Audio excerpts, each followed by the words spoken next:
Yung ano, 11 to 15 peso.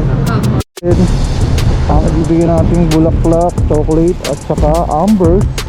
Ay, sir, hindi po kami nagpapaano ng tanong mo sa kanya kung palalabasin niya ba?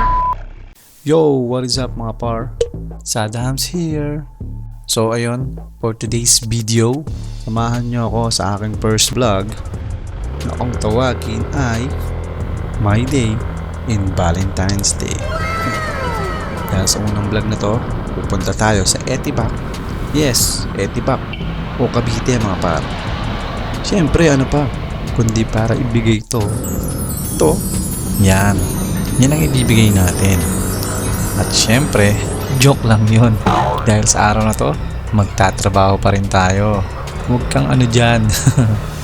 Iabot lang natin yan syempre sa isang special someone ng isa nating kaibigan. So, ano pa nga ba? Working day tayo ngayong Valentine's. Kaya, tara na. At samahan nyo na lang akong magsana all. At syempre, may extra mini tutorial tayo sa daan mga par. Punta syempre doon na hindi natin alam kung papabilis ba tayo or mapapatagal. Hindi ko din alam eh. Kaya watch nyo na lang. Syempre, babaybayin natin ang Kamaynilaan. At dahil malaki ang Maynila, fast forward tayo. Ayan, at andito na tayo sa crossing ng coastal, no? So, sa kaliwa, papuntang airport yan. At daan din papuntang Etibac. Pero sabi ko nga, shortcut tayo, di ba? At malayo pag dyan tayo dumaan. So, sa harap natin, pag dumiretso tayo, expressway yan, kaya hindi tayo pwede dyan kasi lower 400cc lang tayo.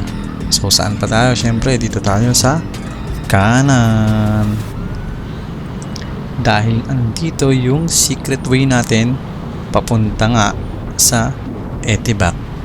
So, ayan nga, pagkana natin dyan, meron ulit crossing.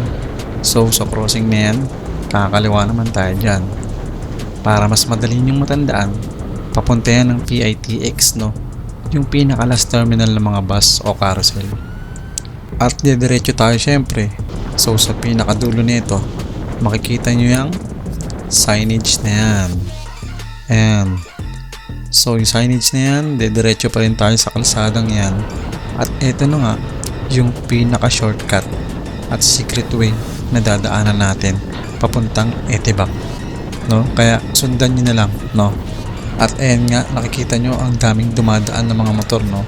Kasi nga, dito rin sila nagsisipagdaan dahil nga shortcut to papuntang Cavite. So ayan, sa dulo, kakaliwa tayo dyan.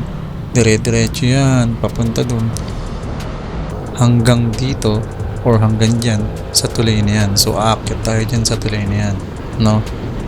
Babaybayin natin yan tulay na yan. So ayan, nakikita nyo, maraming dumadaan, hindi lang mga motorista, pati na rin yung mga bikers dito rin dumadaan, no? So yung mga sasakyan naman na nakikita nyo yan sa left side, yun yung mga bound to Cavite, no? Expressway yan, no? So dito lang tayo sa service road or shortcut way na sinasabi natin. So ayan, pagbaba nga ng tulay, kakanan naman tayo dyan. So pagkanan nga natin dyan, dire-diretso lang. Tapos kanan ulit, dire-diretso lang.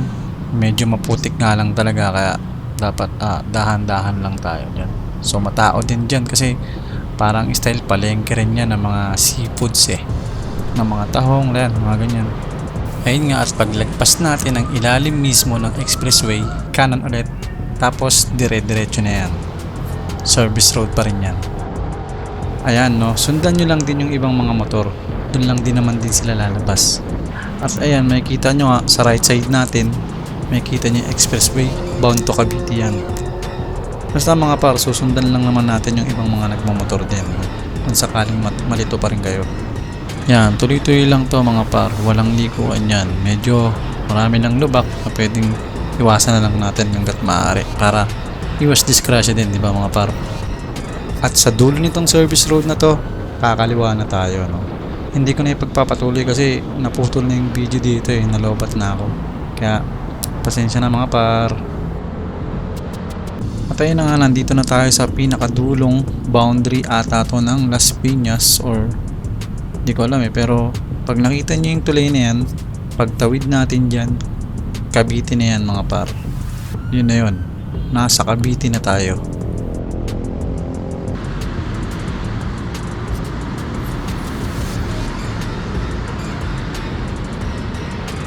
Ayun na nga at andito na tayo sa Bacoor, Cavite. At dahil andito na tayo, ibig sabihin malapit na tayo sa ating destinasyon. Pero bago ang lahat, dadaan muna ako dito. Yun o, dyan, sa Ambers. Para bumili syempre ng makakain naman nila, diba?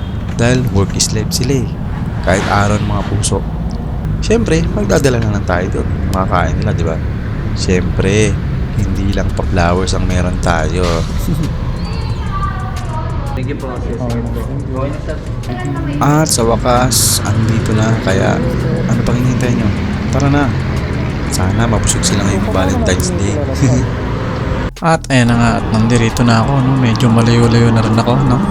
Nagpas na ako sa Dasmariñas, no? Pa General Trias na ako, no? Nakikita nyo naman, no? Patagaytay na yung way ko, no? Samahan nyo na ako guys, konti na lang. At ayun na nga, nandito na ako sa mismong destination ko, no? Napaghahatidan ko ng bulaklak at pagkain. Iba talaga nagagawa ng pag-ibig guys, no? Lalo ngayong Valentine's Day.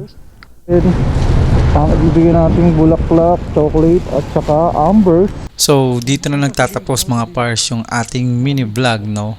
Actually, hindi na siya nakuhanan sa video, pero naging successful naman lahat-lahat. Yung ating pag-surprise kay Madam. At natuwa naman siya, no? Hindi lang kasi nakuhanan sa video kasi bawal sa loob yun, mga par, bawal sa loob. Anyway, mga pars, salamat sa inyo. Hanggang dito na lang. Thank you so much. Bye!